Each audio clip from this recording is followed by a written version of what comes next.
alaikum, bonsoir à toutes et à tous, Azul Flower. Après une assez longue absence, j'ai le plaisir de revenir vers vous avec la réponse à certaines questions que se posent nos amis sur les réseaux sociaux. La question d'aujourd'hui, mes amis, est la suivante. Est-ce que le redressement de la société en matière d'IBS va entraîner systématiquement le rappel de droits en matière d'IRG, revenu des capitaux mobiliers au titre des associés? C'est ce qu'on appelle l'impôt de distribution. Eh bien, les amis, nous allons essayer de répondre à cette question à la lumière de 4 cas distincts. Le premier cas, si vous voulez, il est relatif au rehaussement du chiffre d'affaires de la société suite à des encaissements non déclarés, à des ventes omises ou dissimulées. Ici, les amis, le rehaussement du chiffre d'affaires de la société va entraîner, bien entendu, un redressement en matière d'IBS et systématiquement, ce rappel IBS va entraîner également une régularisation des bases de l'IRG LCM au titre des associés. Donc là, si vous voulez, il s'ensuit un redressement également en matière d'IRG au taux de 15% au titre des bénéfices supposés distribués aux associés.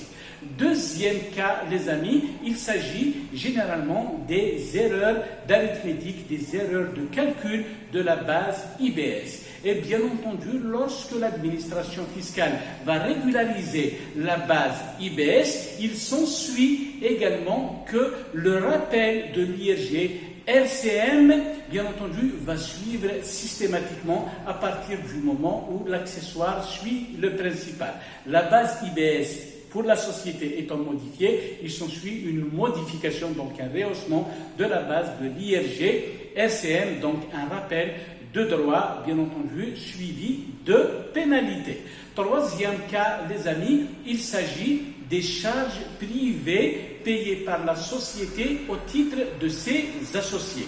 Nous savons, les amis, que toutes les sommes payées par la société au titre de ses associés, qu'ils soient de dividendes occultes, de dividendes fictifs, de sommes mises à la disposition des associés ou des sommes prêtées à ces associés, nous savons, les amis, que l'article 46 du Code des impôts directs prescrit de faire le rappel en matière d'IRG LCM au taux de 15%.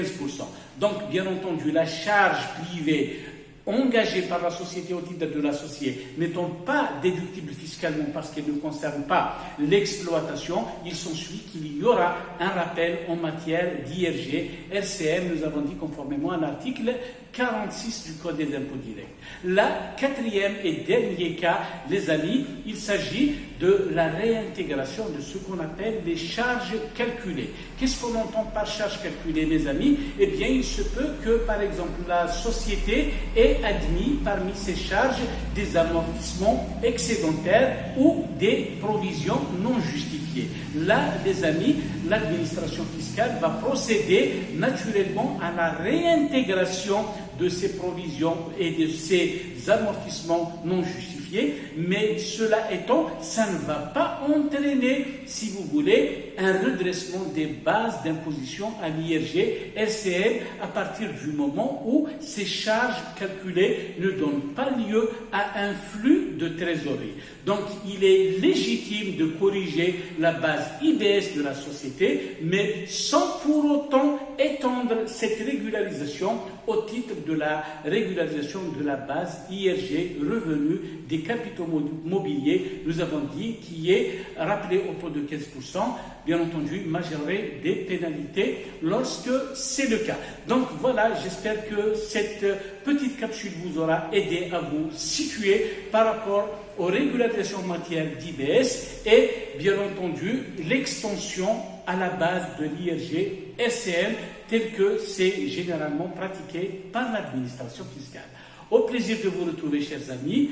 Au revoir.